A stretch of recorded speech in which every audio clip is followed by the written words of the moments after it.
জিকির আজকার করলে যে অন্তরটা নরম হয়, ইখলাস পয়দা হয়, আর দুনিয়াবি আলোচনা করলে অন্তরটা কঠিন হয়।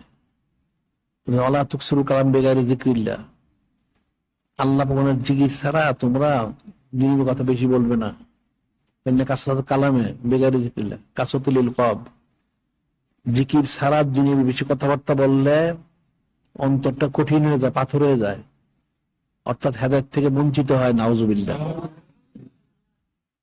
যারা সারাদিন দুনিয়া করে আর দুনিয়াবি কথাবার্তা বললে তার অন্তরটা কঠিন হয়ে, তারা হেদায়েতটাকে গ্রহণ করতে পারে না। এটা মনে রাখতে হবে। মাদ্রাসায় পড়তে হলে অনেক তর্জতরিকা নিয়ম কানুনগুলি পালন করতে হবে, পালন করে মাদ্রাসায় পড়তে হবে মনোযোগের সাথে, ইলম চর্চা করতে হবে। আর প্রতিদিন তোমাদেরকে যা পড়ানো হয় এটা প্রতিদিন এটাই পুরো আয়ত্ত করে নিবা। পরের দিনের জন্য রেখে দিলে পরের দিন আর পারবে না, কারণ পরের দিন আবার নতুন আরেকটা পড়া আসবে, তাহলে শিখবে কি করে?